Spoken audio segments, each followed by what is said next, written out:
No importa cómo nos llamemos, ¿verdad? Bueno, ya estamos en el aire. Nos da mucho gusto a todos ustedes que están sintonizando esta conferencia en esta mañana. Nos encontramos en la Iglesia Villanueva para el Mundo en Querétaro. Tuvimos ayer una gran asistencia, más de 600 personas a la conferencia sobre un mundo sin moral. Y pues gracias a Dios también porque podamos llevar estas conferencias en este momento a través de las redes de televisión. Estamos ya en 11 satélites, ¿se imaginan ustedes? Todo esto se transmite desde San José, Costa Rica, a través de la programación de enlace, en la televisión de Houston, en Nueva York, y son las 3 televisoras que están emanando ahorita completamente toda la señal para que miles de personas puedan escuchar las conferencias de la Biblia. Todos los que traen sus Biblias, les pido que la abran en el capítulo 12 del libro de los Hebreos.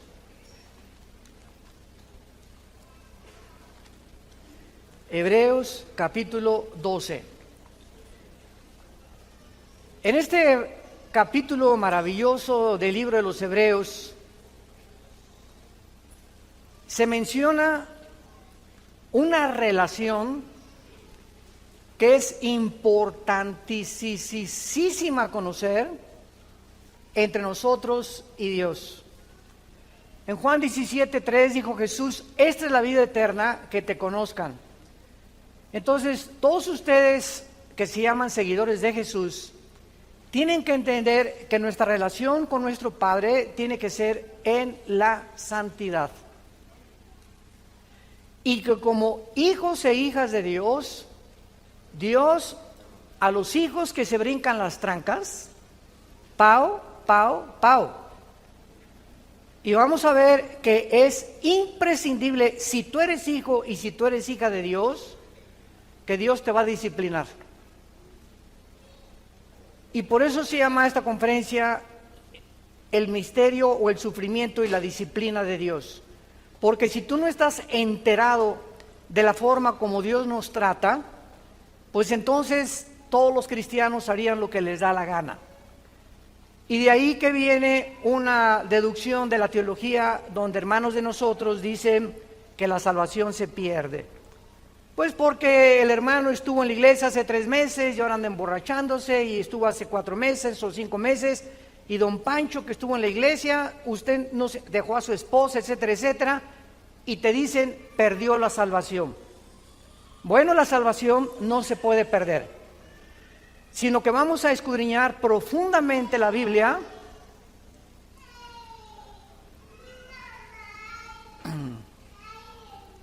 Vamos a escudriñar profundamente la Biblia para descubrir que cuando una persona se ha alejado de Dios y no regresa, simplemente es porque nunca tuvo la salvación. Porque vamos a ver las 3 etapas en las que Dios nos disciplina, y una de ellas, escúcheme muy bien, es la muerte. Y se llama el pecado de muerte, como lo vamos a ver en muchos pasajes del Nuevo Testamento.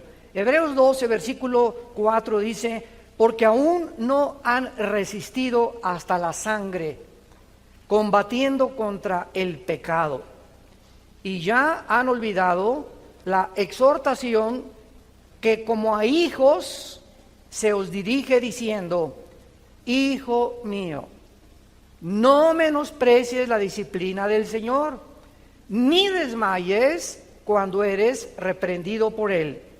Porque el Señor al que ama, disciplina y azota a todo el que recibe por hijo. Si soportan la disciplina, Dios te va a tratar como a hijo. Porque ¿qué hijo es aquel a quien el padre no disciplina? Pero si se les deja sin disciplina, de la cual todos somos participantes, entonces son bastardos y no hijos. Por otra parte, tuvimos a nuestros padres terrenales que nos disciplinaban y los venerábamos. ¿Por qué no obedeceremos mucho mejor al Padre de los espíritus y viviremos? Muy bien, vamos a ver que la Biblia nos explica que todos nosotros vamos a enfrentar el sufrimiento. En su gran obra el dramaturgo William Shakespeare Hamlet escribió de esta manera como él percibía la vida. Hace muchos años, yo tenía como 18, 19 años cuando personifiqué el papel de Hamlet. Me encantaba el teatro en aquel tiempo. Y me acuerdo que todavía la partitura que yo me aprendí decía: ¿qué es más levantado contra el espíritu? ¿Sufrir los golpes y los dardos de la insultante fortuna? ¿O levantar las armas contra un piélago de calamidades y haciéndole frente a acabar con ellas? ¿Morir? ¿Dormir? No más. William Shakespeare, aunque no era cristiano, percibió la vida que ¿qué vamos a hacer cuando sufrimos? Vamos a levantar las armas contra un piélago de calamidades, vamos a enfrentar el sufrimiento, vas a enfrentar tu divorcio, vas a enfrentar el abandono de tus padres, vas a enfrentar los abortos, vas a enfrentar la vida con valor, o si no, pégate un balazo. Así lo resumió Shakespeare. Morir, dormir, o sea, si no quieres vivir y no te das cuenta que no estamos en Disneylandia ni en Reino Aventura, estamos en un mundo bien feo, donde este mundo está ocupado por el enemigo y estamos rodeados de enemigos por todos lados. No hay un solo cristiano que no tenga enemigos, y si no los tienes, no eres cristiano, porque de alguna forma te van a perseguir, o en tu familia, o tus amigos, o en la política.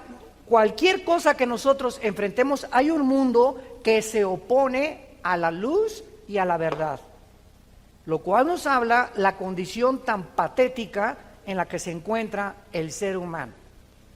Ahora, muy bien, el sufrimiento no es inexplicable, porque cada cosa que nosotros experimentamos sufriendo tiene una razón de ser.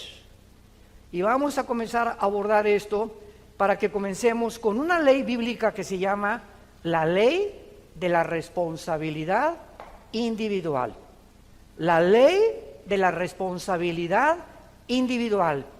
La causa más común de los sufrimientos es cuando nosotros mismos nos lo causamos. Es el autoinducido. La mayoría de las personas se causan a sí mismas, por la forma como viven, muchas angustias y problemas en sus vidas por circunstancias que tú mismo has creado. Y la ley de la responsabilidad individual reconoce lo siguiente: toda decisión que tú tomes, un café que te tomes, una película que escojas ir a ver, un carro que compres, la novia, el novio que escojas, el matrimonio, todas las decisiones que tomamos tienen consecuencias, para bien o para mal. Fíjense lo que le estoy diciendo: nosotros somos responsables de todas las decisiones que hayamos tomado. Si tú te encuentras ahorita con problemas de diabetes o triglicéridos altos o glucosa elevada, es por las pizzas que te cenas. Si tú tienes problemas de hipertensión a los 45, 50 años, simplemente, ¿verdad?, es porque no has cuidado tu salud y porque comes cosas con demasiada grasa, y después vienes, hermano, póngame la mano en la panza que tengo aquí, que ya es realmente una catedral del Vaticano. Y yo siempre les he dicho, si viene un gordito a pedirme que ore por él, no oro por él. ¿Por qué? Porque Dios no es la varita mágica. Hemos creído que Dios es un mago, o el mago de Aladino, que va a satisfacer todo lo que nosotros le pidamos, porque no hemos aprendido la ley de la responsabilidad individual. ¿Quieres salud? Cuida tu comida. ¿Quieres salud? Cuida tu bebida. No te lamentes después ni le pidas a Dios sanidad cuando has abandonado tu responsabilidad de lo que comes y de lo que bebes. En Gálatas 6, del 7 al 8, se establece esta ley inexorable: todo lo que el hombre siembre, el hombre va a recoger. Había un ranchero que le dijo una vez a su esposa: vieja, ¿no hay nada en el campo de sandías? Y llega la señora y le dice: oye, Pancho, pues ¿qué? ¿Ya sembraste semilla de sandías? No, no he sembrado nada. Entonces, ¿por qué esperas, si no has sembrado, que tengas sandías? Y así hay mucha gente. ¿Por qué me va mal en la vida? ¿Por qué no prospero en mis negocios? Y te contesta Dios que has sembrado para que crees que yo te bendiga tus negocios. ¿Qué cosa es lo que has hecho en tu vida para esperar que yo te bendiga? ¿O qué crees que soy Aladino?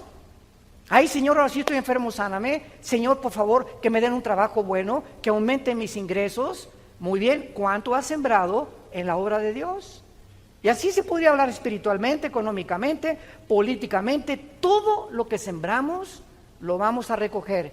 Y la ley dice lo siguiente, que la cantidad y lo que tú siembres, el mal que tú hagas, ese es exactamente proporcional al que te va a venir después.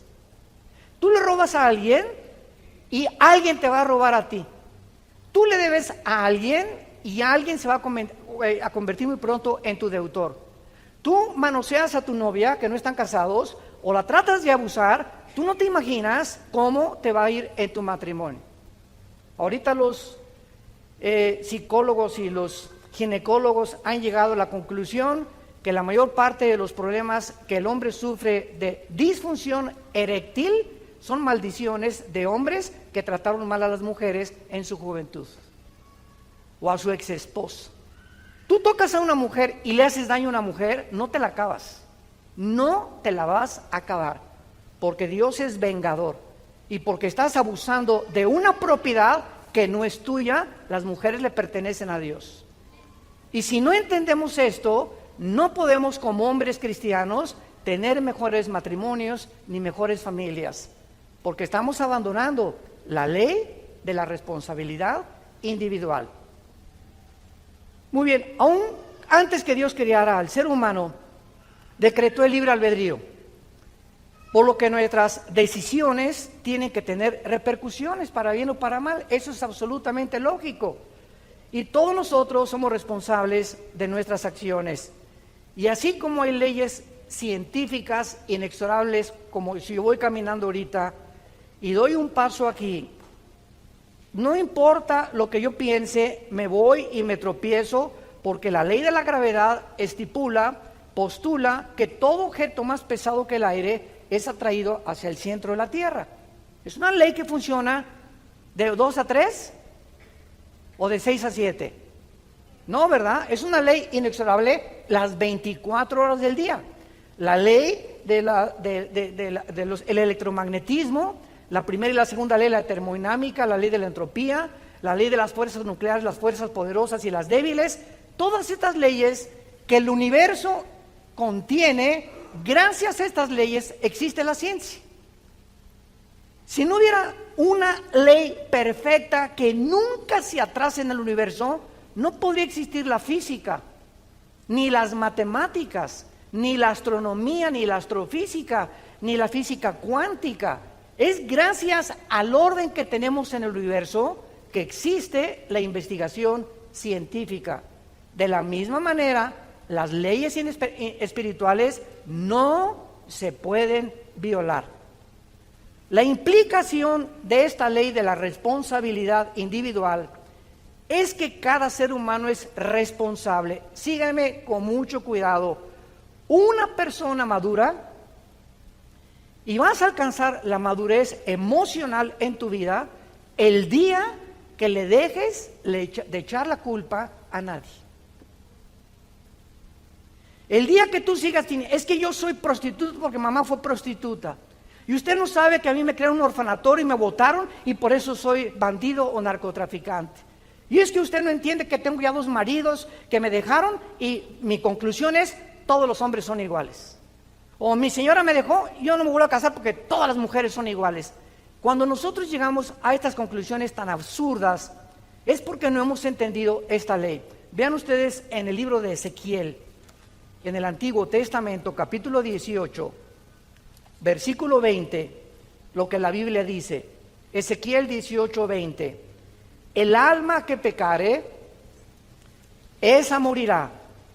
El hijo no llevará el pecado de su papá o de su padre, ni el papá llevará el pecado del hijo. La justicia del justo será sobre él y la impiedad del impío será sobre él. Nunca, jamás te atrevas de echarle la culpa a tus papás o a tu mamá por la conducta que tú tienes, que tú has escogido libremente hasta el día de hoy. No se culpen padres que pues mi hijo se fue a las drogas o esto por acá, porque él si pasa de los ya 21 años de edad, los papás nos limpiamos las manos. Y ya si después de la mayoría tu hijo agarra el camino que él quiera tomar, no te lamentes, ay pues a lo mejor le di mal ejemplo, a lo mejor sí le diste mal ejemplo, pero ¿sabes qué? Él va a tener que escoger otra cosa que no el mal ejemplo que le diste. Pero no te culpes, porque esa conciencia de culpa en nuestras vidas nos impide que Dios pueda tratar con nosotros. Tenemos que entender, mi hijo ya, ahí te lo dejo, Señor, no me queda más que orar por él, orar por mi hija, nada más. Pero no podemos vivir atormentados, porque ¿sabes lo que va a pasar? Estás lastimando tu matrimonio. Yo conozco a cantidades mamás, ahora en el seminario en la Riviera Maya que tuvimos en octubre del mes pasado, más de 200 parejas tenemos cada año de Centroamérica, Paraguay, vienen de todo el mundo, hasta de España vienen. Llegó una pareja con Marta, mi esposa, y nos dijo, ay hermano, es que pastores, ustedes no saben, mi hija y se casó muy mal, etcétera, etcétera. Le digo, ¿cuándo se casó su hija con ese gavilán? Y me dice, pues ya tienen como 4 o 5 años. Y le digo, ¿usted tiene 4 o 5 años, señora, lamentándose y sufriéndose por la decisión que su hija tuvo? Usted no puede seguir así. Y me dice el esposo, claro, ya ves, tenemos 4 años tú y yo de infelicidad. Todos los días llorando por ella y tú y yo no tenemos comunicación, simplemente porque abandonó su matrimonio y se concentró en la hija que se casó con un gavilán. ¿Sabes una cosa? Déjala que el gavilán pollero se la lleve. Señora, le dijimos mi esposa y yo, usted no es diosa, usted no va a cambiar a su hija ni a su esposo, no nos queda más que orar por ellos, no nos queda más que orar por ellos. No puede ir con un martillo y darle un martillazo en la cabeza al gavilán. Tenemos que aconsejarlos, pero no pueden personas ajenas robarnos nuestra felicidad, porque ellos son responsables de todas las decisiones que ellos tomaron. Cuando nosotros entendamos este concepto, vamos a sentir más felices al lado de Dios. Ahora muy bien, nadie crea, ni tampoco esperes, que ni se te atraviese el pensamiento de creer que te vas a salir con la tuya.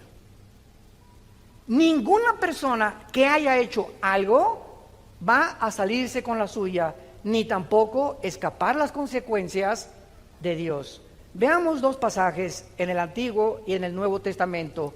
En Jeremías capítulo 16,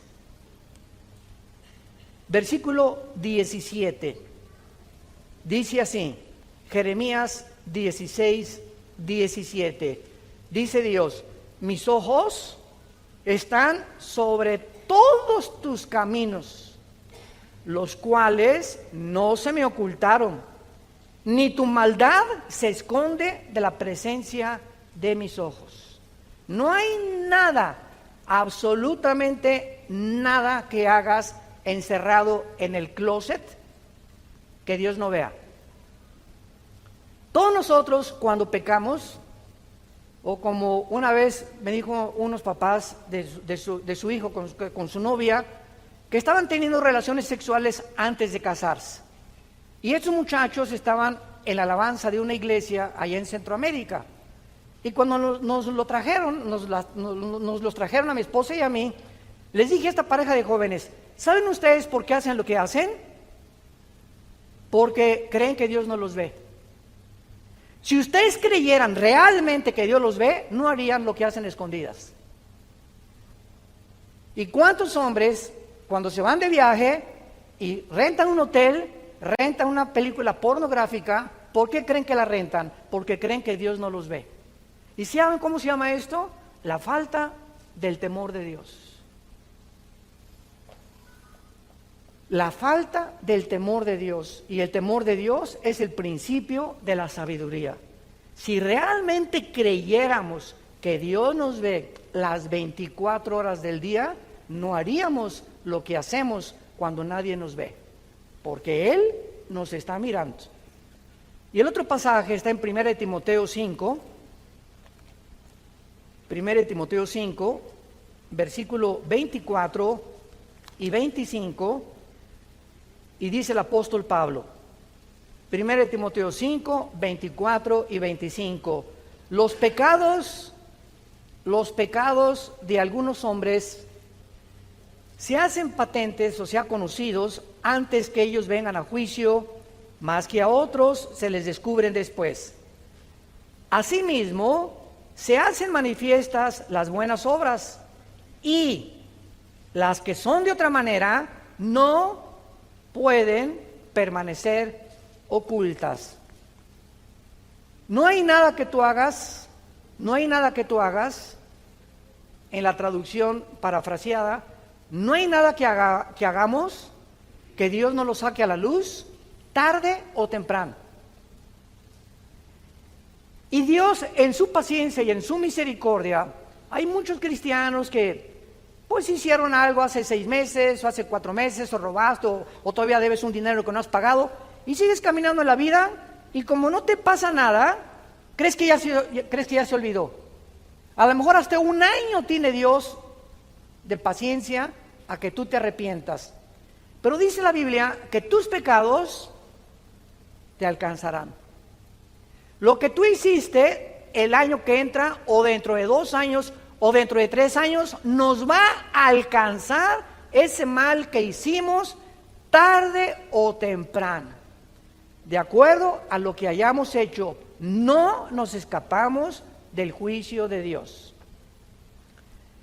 Y dice Dios, te doy la oportunidad que te arrepientas. Primera de Juan 1, 8 y 9.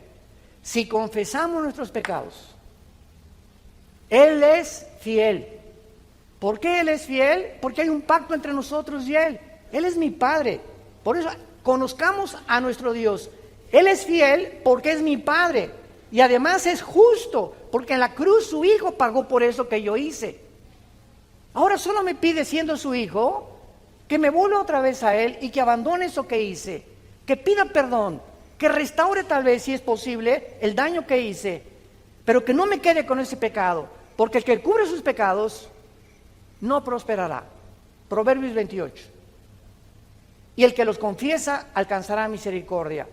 Entonces Dios nos da 2 opciones, hijo, hija, híncate, o dímelo tal vez hoy en la tarde que vamos a orar. Dime, Señor, estoy haciendo esto, estoy haciendo aquello, reconozco que no puedo seguir haciendo eso, y la sangre de Cristo te va a limpiar de toda maldad y te evitas el juicio de Dios, que vamos a ver al final, que es terrible, pero no nos podemos escapar porque es la ley de la responsabilidad individual. Regresamos a Hebreos 12, en nuestro pasaje, y veamos algunos secretos de esta forma de tratarnos. Dice el versículo 5 y 6, que no se nos olvide. ¿Qué estoy haciendo ahorita con todos ustedes?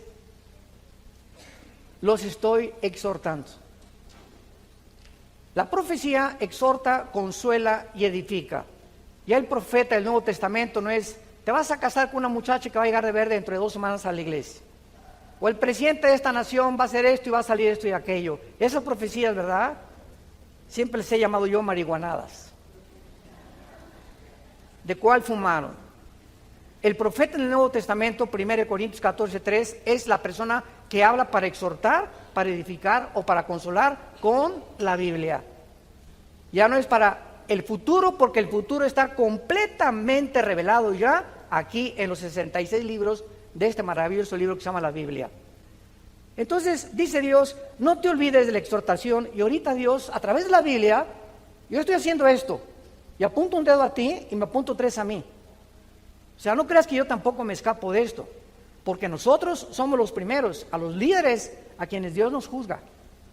Antes que Dios juzgue a la iglesia, comienza con aquellos que son líderes en su casa, los hombres, en tu trabajo, en tu oficina, políticamente, a los jueces, a los magistrados, a los gobernantes, a los presidentes de la república, les cae tarde o temprano el hacha que ya está puesta en la raíz del árbol.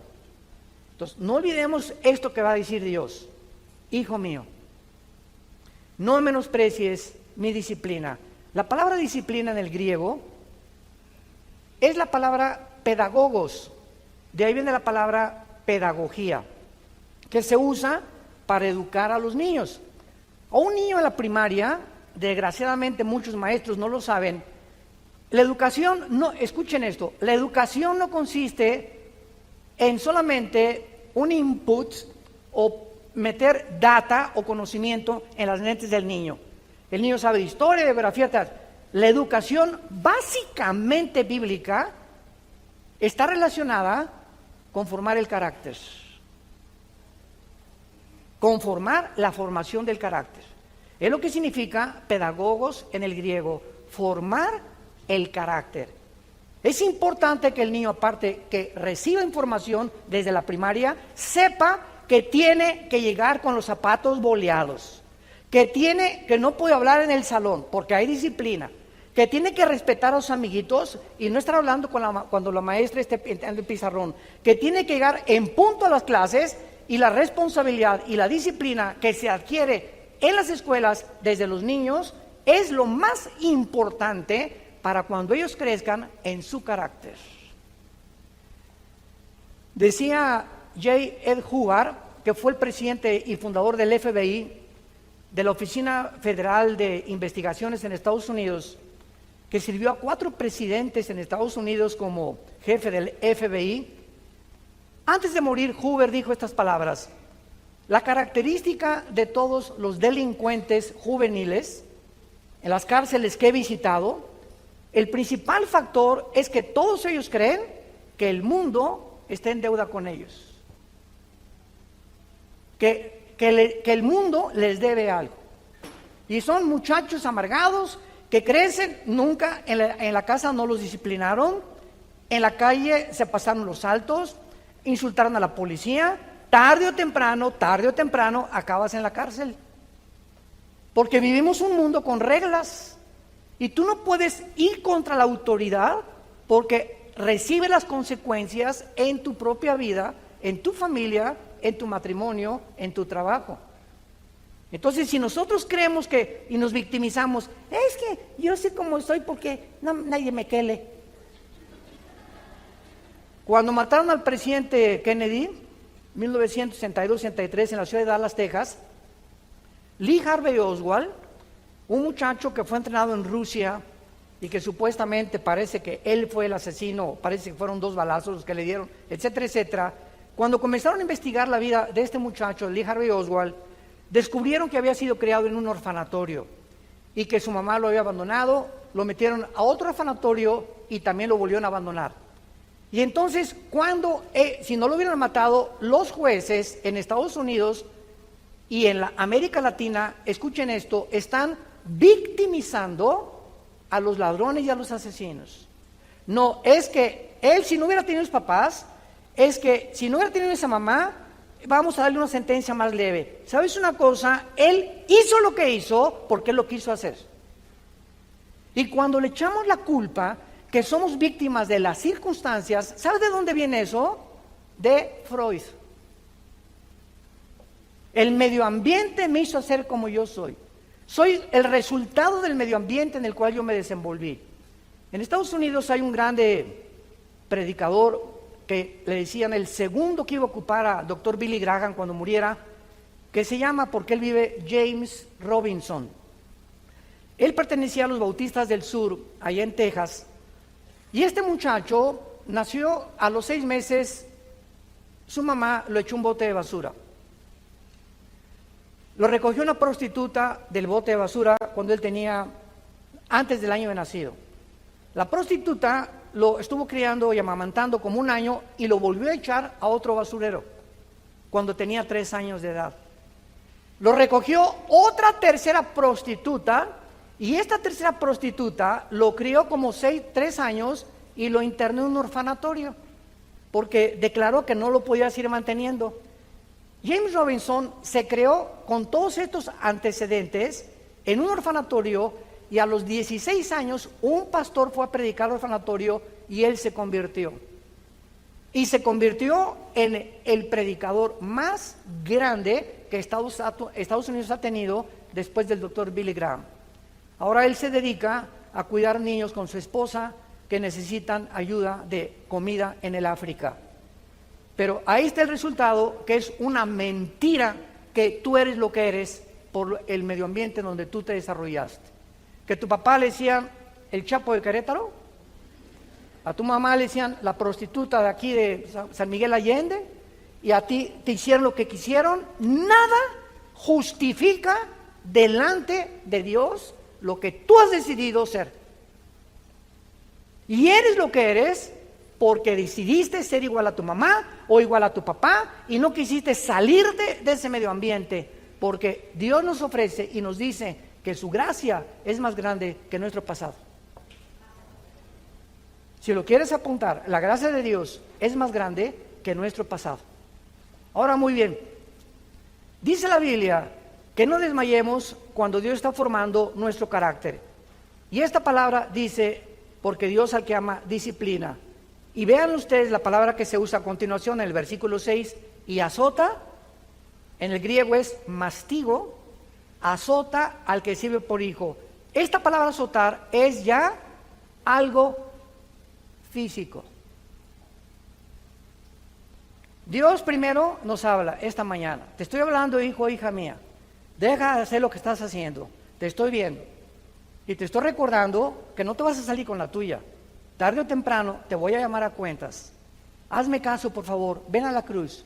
Ahí está la sangre tan fresca como hace 2000 años para que te arrepientas. Pero si tú insistes en eso, ya no te voy a hablar, porque vas a endurecer tu corazón.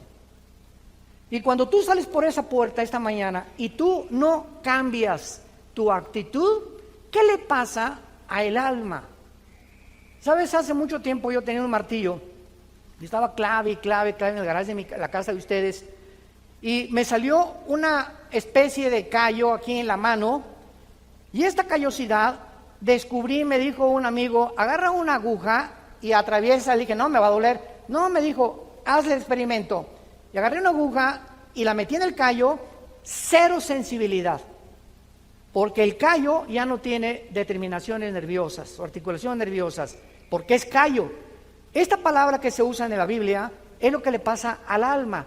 Llega un momento en que vienes a la iglesia y oyes, pero como te has endurecido tanto en tu corazón, Dios ya no te puede hablar, porque tú has decidido no arrepentirte. Entonces Dios va a tener que usar algo más drástico. ¿Y sabes por qué? Porque te ama, porque nos ama, y prefiere, como dijo Jesucristo en Marcos 9, es mejor que entres cojo, ciego, tuerto, manco al cielo, a que entres entero al infierno.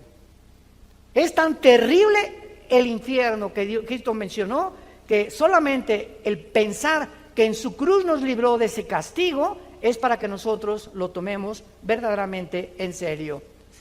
Ahora vamos al último lugar, a ver los 3 tipos de disciplina. ¿Listos? Abróchense los cinturones.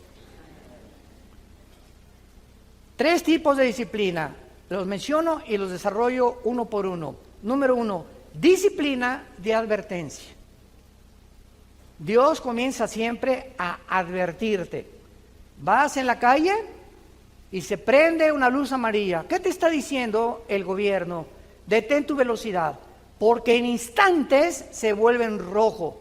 Y si alguien se pasa o tú te pasas en rojo, involucras tu salud, el dinero que vas a pagar en multas, tu familia o hasta la misma muerte. Una luz amarilla no te está diciendo párate, te está advirtiendo, baja la velocidad para que cuando se prende el rojo ya estés completamente parado. Dios nos está advirtiendo en esta mañana. Son focos amarillos que Dios nos prende a continuación. Se llama la disciplina suave. Mijito, no hagas eso, por favor. Mi nene, partíche bien, mi nene, porque si no va a verlo. Y pau, papá, le hace pau. Pero si Pepito, ¿verdad?, sigue insistiendo, viene después el pau. No procedemos inmediatamente. ¿Se acuerdan de Apocalipsis 3:20? La iglesia de la Odisea. Muchos me han preguntado si esta iglesia era cristiana. La respuesta: no era cristiana. Increíble que de las 7 iglesias del Apocalipsis, 5 sean llamadas a que se arrepientan. ¿Y saben cómo se personifica a Cristo o cómo se retrata a Cristo? He aquí estoy a la puerta y llamo. Es la disciplina de la advertencia. Dios ahorita te está diciendo, te está tocando la puerta de tu corazón. Regresa, arrepiéntete, vuélvete a mí, te estoy esperando. Es la disciplina de advertencia. Número 2, si no oyes, viene la disciplina intensiva. Número 2, si tú ignoras, rechazas las advertencias divinas, requerirás una disciplina mucho más intensa por tu terquedad, por tu endurecimiento de tu corazón. Vas a perder la sensibilidad a la voz del Espíritu Santo, por lo que las advertencias ya no te pueden servir. Y solo Dios lo sabe. ¿Cuántos de ustedes se encuentran en el segundo paso? En esta advertencia en la que no has hecho caso de la primera. Ahora Dios va a usar algo más intenso que te va a doler. Lo único que te puedo decir es que nos va a doler si no nos volvemos a Él. Sin embargo, como Dios tiene un plan maravilloso para nuestra vida, en su misericordia y en su gracia nos mantiene vivos. Porque nos podría llevar a casa, ¿verdad? Pero nos ama tanto Dios y es tan paciente la gracia de Dios y el carácter de Dios, que por eso estás aquí esta mañana. ¿No te has preguntado por qué amaneciste aquí? En lugar de que ahorita te hubiera agarrado un accidente y afuera un ataque al corazón, una embolia cerebral, estás aquí vivito y coleando, sentado escuchando esta tal vez segundo paso de la disciplina de Dios, porque Dios todavía no ha tratado contigo allá afuera. A lo mejor ustedes se encuentran en este segundo paso de la disciplina intensa, y es claro, ¿verdad?, que donde hay vida, hay esperanza. Estás vivo, amaneciste vivo, hay esperanza. ¿Por qué? Te puedes arrepentir todavía. Y cuando no hacemos caso de la advertencia, ni tampoco de la disciplina intensa, viene en último lugar la disciplina de muerte. La disciplina de muerte que la vemos en más de 3 casos en el Nuevo Testamento. Veamos el primero en el libro de los Hechos, capítulo 5, con tus padrinos Ananías y Zafira. En el libro de los Hechos, capítulo 5, vemos un caso atónito, un caso sorprendente, que tal vez al principio choca con nuestra mente, contra la mente de Dios, y nos preguntamos cómo puede llegarle a suceder esto a un ser humano. Solo recuerda algo: Dios te trajo al mundo y a mí también. Él es el creador de la vida, ¿correcto? Ok, Él como creador, en el momento que le dé la gana, de la forma que Él diseñe o como Él quiera, nos lleva a casa también. Ya sea quemado, atropellado, en la panza de un tiburón, un ladrillo en la cabeza, un terremoto, un choque, un cáncer, nos vamos al otro lado, nos tenemos que ir. Otros tranquilos en el hospital, alabaré, alabaré, y pum, se pintan. Qué dichoso morir así, ¿verdad? Pero no todos vamos a morir así. Entonces, esta es la razón por la cual tenemos que entender algo. Dios es el dueño de nuestra vida y no hay nadie que se pueda atrever a decirle a Dios, ¿por qué hiciste esto?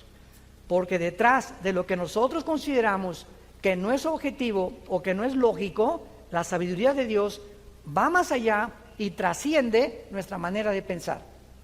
Aquí hay una pareja en Hechos 5 llamados Ananías y Zafira. Esta pareja robaron de una cantidad que iban a entregar en la iglesia. Sustrajeron del precio y su esposa, sabiendo que el esposo estaba robando esa cantidad, se hizo cómplice de él. Hay un dicho en mi tierra que dice: tanto peca el que mata a la vaca como el que estira la pata. Si tú sabes algo de alguien y tú no lo delatas, en la iglesia, por ejemplo, si tú sabes que alguien en la iglesia, escuchen esto, en la iglesia los pastores perdonamos todo, ¿verdad? Menos la rebelión contra los líderes. El día que cualquiera de ustedes oiga que se habla mal de un líder, esa persona no debería estar en esa iglesia. ¿No te gusta el pastor? Mira, salte y vete a otra iglesia. Y busca una que te guste, porque si te quedas sembrando semilla y cizaña, no te la vas a acabar con Dios. Ahora, si alguno de ustedes sabe que hay un pecado de un pastor que es ya trascendente, que está viendo en adulterio, que el pastor tiene un amante o que fraude o robo, ustedes ya para qué se quedan en esa iglesia, ¿verdad? Es absurdo que tú siguieras en esa iglesia, pero tú no puedes con tu esposo saber que él está robando cualquier cosa y quedarte callada, o que tu esposa en adulterio y no se lo dice al pastor. Es que me va a pegar si él sabe. Pues sabes una cosa, que no temas las consecuencias porque Dios te va a proteger. Bueno, esta señora Zafira se quedó con todo, ¿verdad? Guardado. Y entonces dice la Biblia que cuando le trajeron lo que se habían propuesto, le trajeron una parte nada más a los pies de los apóstoles. Y dijo Pedro a Ananías, vean ustedes, la primera pregunta es, ¿por qué llenó Satanás tu corazón para que mintieras al Espíritu Santo y sustrajeres del precio de la heredad? La primera pregunta es, ¿quién le dijo a Pedro? Ya no estamos en el Antiguo Testamento. En Hechos 2 comienza el Nuevo Testamento. ¿Quién le dijo a Pedro, que ni los conocía, que entrando a la iglesia, él sabía que este hombre y esta mujer tenían un pecado de latrocinio y de mentirle a Dios? ¿Quién le dijo a Pedro? Se llama palabra de conocimiento. Cuando un cristiano desarrolla el discernimiento espiritual, Hebreos capítulo 5, y vives cerca de Dios, a través del tiempo, tenemos como una parabólica espiritual en la dimensión invisible, que Dios te permite ver o sentir, y tu esposa te dice, mira, tú le traes a Pancho, te presenta a Pancho, y el esposo dice, yo no sé, mi amor, ya se fue Pancho, pero sabes que hay algo en su mirada, hay algo en su actitud que no me gusta. Escucha a tu esposa, porque tienen ellas más desarrollado este sexto sentido que nosotros los hombres. Ellas se dan cuenta mucho más de la hipocresía y la falsedad de muchas personas, no todas, nomás las que están casadas con nosotros.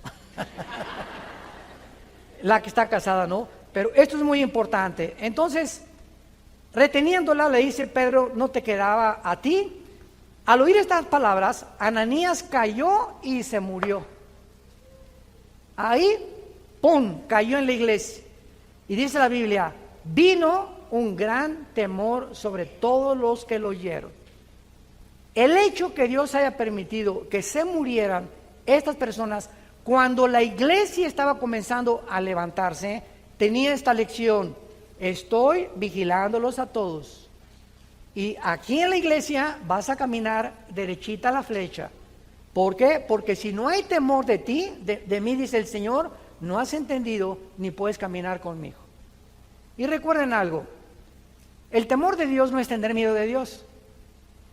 Porque tener miedo de Dios es una cosa y tener temor de Dios otra cosa. ¿Sabían ustedes eso?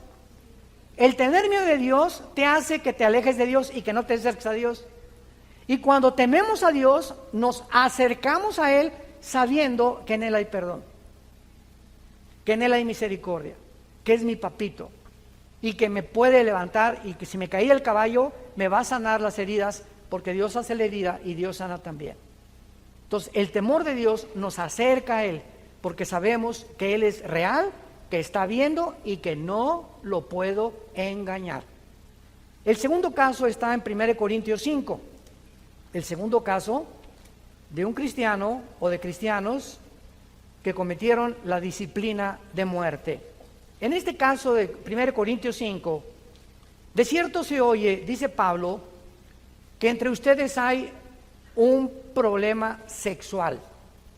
Se tradujo con la palabra porneia, de ahí viene la palabra pornografía. Cuando vean ustedes fornicaciones, cualquier pecado fuera del matrimonio o cualquier relación sexual fuera del matrimonio es fornicar. Oigo, dice Pablo, que en la iglesia hay un pecado sexual.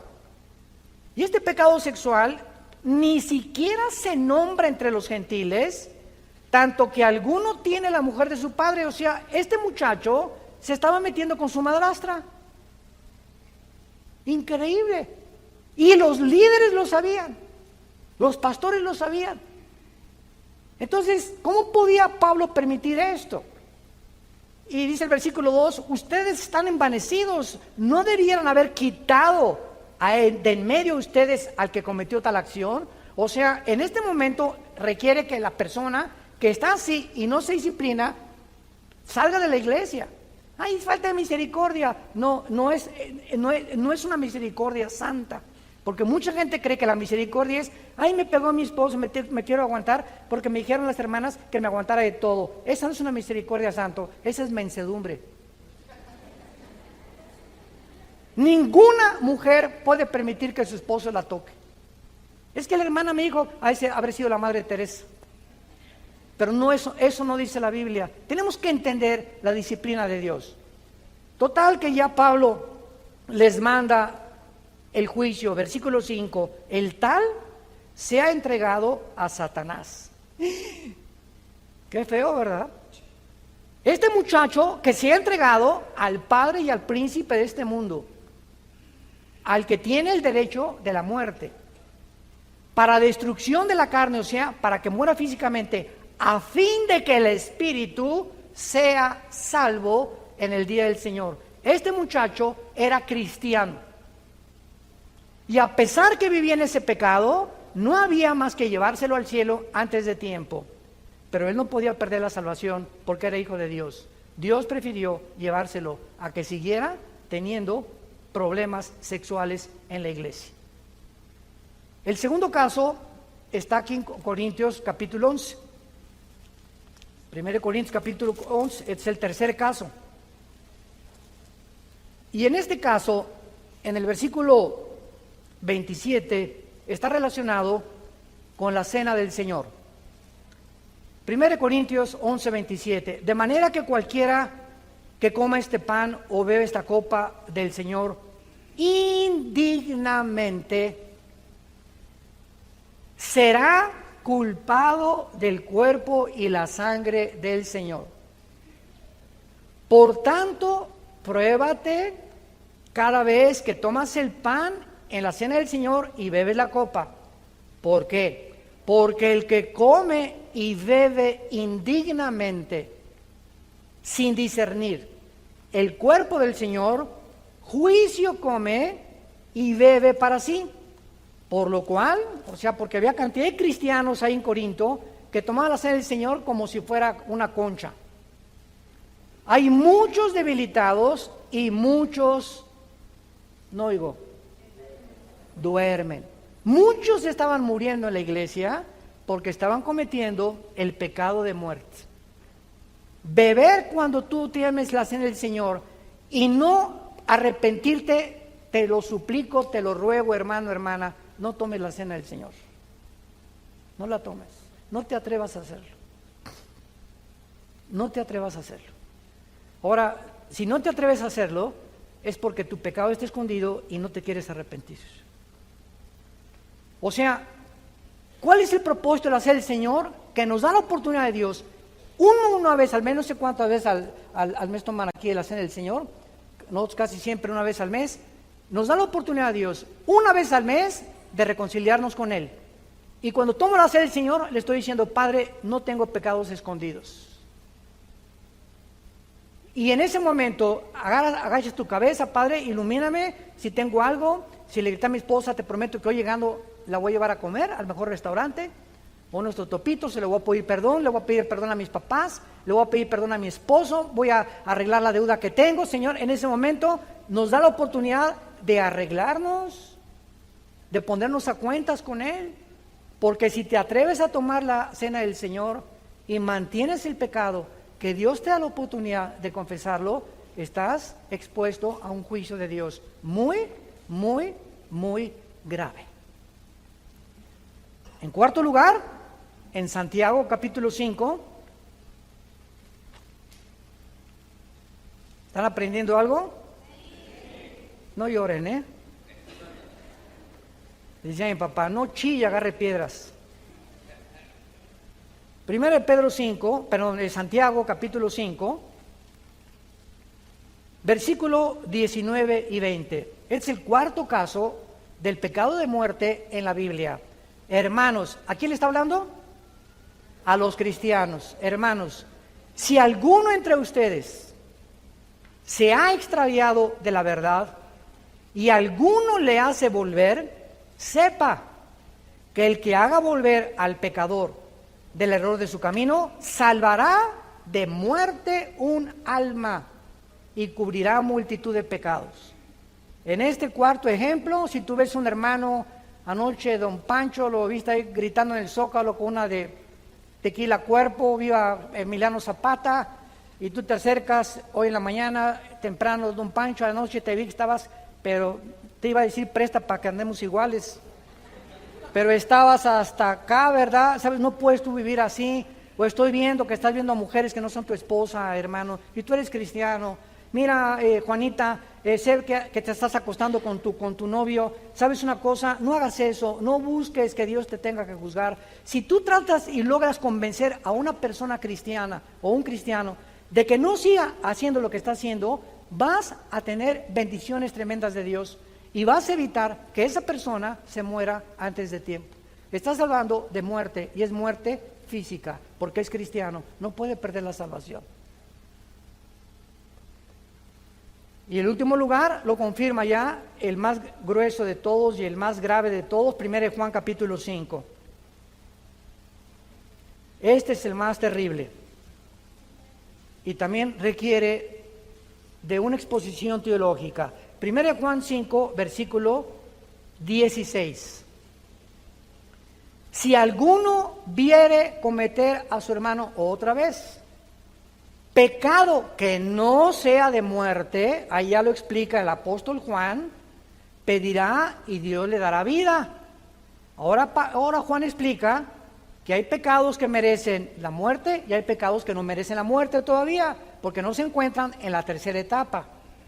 Y dice así, esto es para los que cometen pecado que no sea de muerte. Hay pecado de muerte por el cual yo digo que no vuelvas a pedir por él. La pregunta es la siguiente. No sé cuántos de ustedes, pero creo que todos los cristianos necesitamos tener listas de oración. Yo todos los días con mi esposo oramos por México, por el gobierno, por el presidente de Estados Unidos. Tengo amigos que quiero que vengan a Cristo. Un muchacho que está pretendiendo a mi hija Salem, oramos por él, mi esposo y yo, que Dios lo traiga a la cruz, etcétera, etcétera. Y de repente hay personas que las cuales mi esposo y yo estábamos orando, que ya dejamos de orar por ellas. Y de repente le digo, oye, tenemos ya 3 meses que no oramos por Pancracio.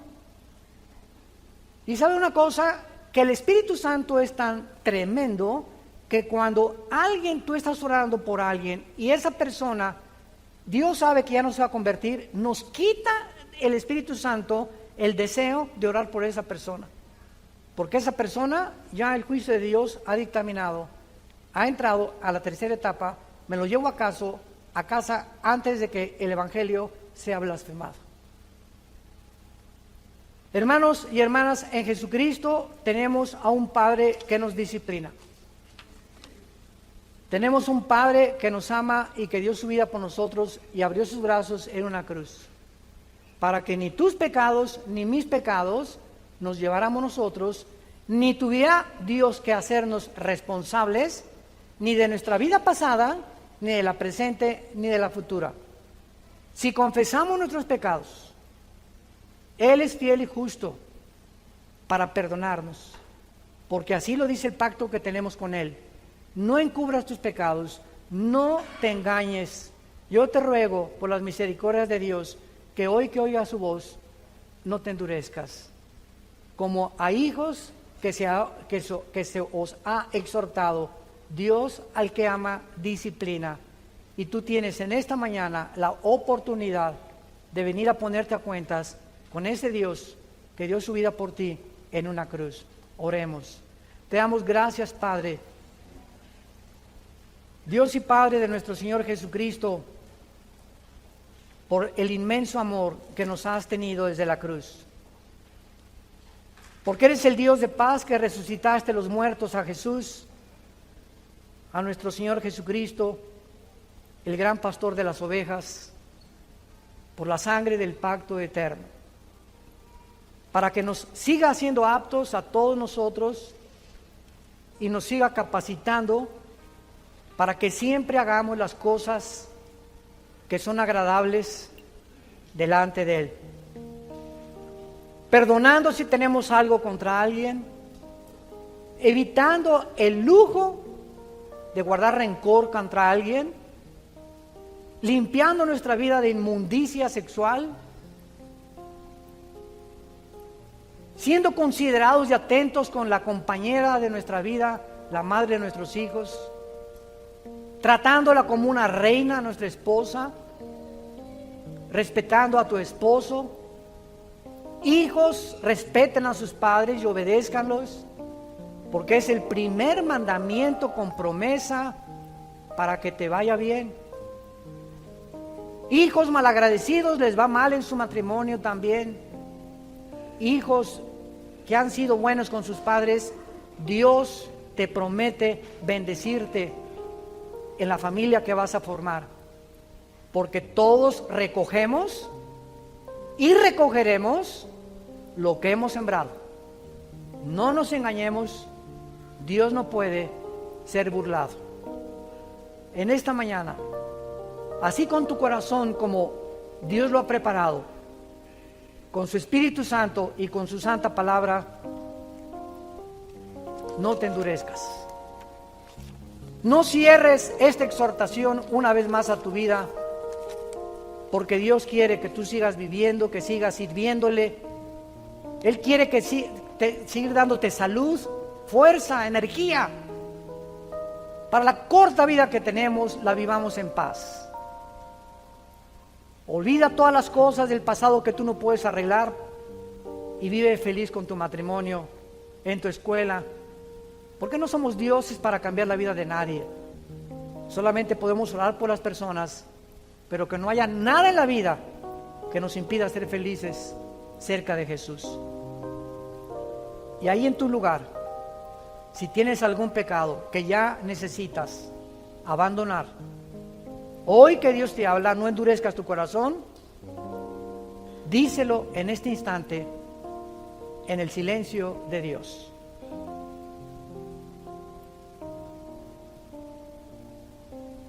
Díselo.